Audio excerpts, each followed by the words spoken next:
বাংলাদেশ জামায়াত ইসলামী আগামী জাতীয় সংসদ নির্বাচনে ৩০০ আসনে প্রার্থী দেবে। তবে ইসলামী সমমনা দলগুলোর সাথে ঐক্যের সমঝোতা হলে ১০০ আসন ছেড়ে দিতে পারে বলে মন্তব্য করেছেন দলের সেক্রেটারি জেনারেল অধ্যাপক মিয়া গোলাম পরোয়ার।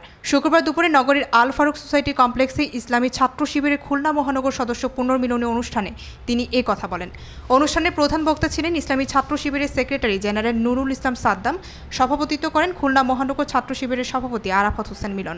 ইসলামী শক্তির ঐক্যের যে পরিবেশ তৈরি হয়েছে, ইসলামী আন্দোলনের মর্যাদা, ইমেজ, তার নেতৃত্বকে মানুষের কাছে যেভাবে আল্লাহ পাক আকাশচুম্বী জনপ্রিয়তায় উন্নীত করে সম্মানিত করেছেন। ফ্যাসিস্ট আমাদেরকে গর্তে ঢুকাতে চেয়েছিল, আল্লাহ তাদের গর্তে দিয়ে ইসলামী আন্দোলনকে মর্যাদার আসনে উন্নীত করেছেন।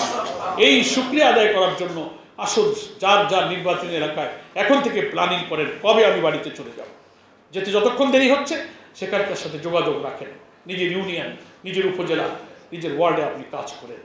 আর যদি মনে করেন যে সেই আসনগুলোতে নির্বাচনে এমন কিছু আসন আমাদের থাকবে, ৩০০ আসনের সব আসনে আমরা নির্বাচন করতে পারবো না।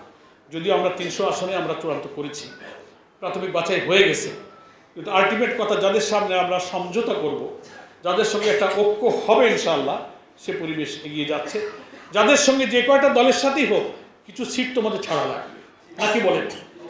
কিছু সিট আমাদের ছাড়া লাগবে, তা না হলে তার ঐক্য হবে না। তা আমি যেমন একটা আইডিয়া আমাকে দিয়েছেন সম্ভাবনা দেখে, যে এমনও হতে পারে সমঝোতা করতে করতে শেষ পর্যন্ত প্রায় ১০০ আসন আমাদের ছেড়ে দিতে হতে পারে।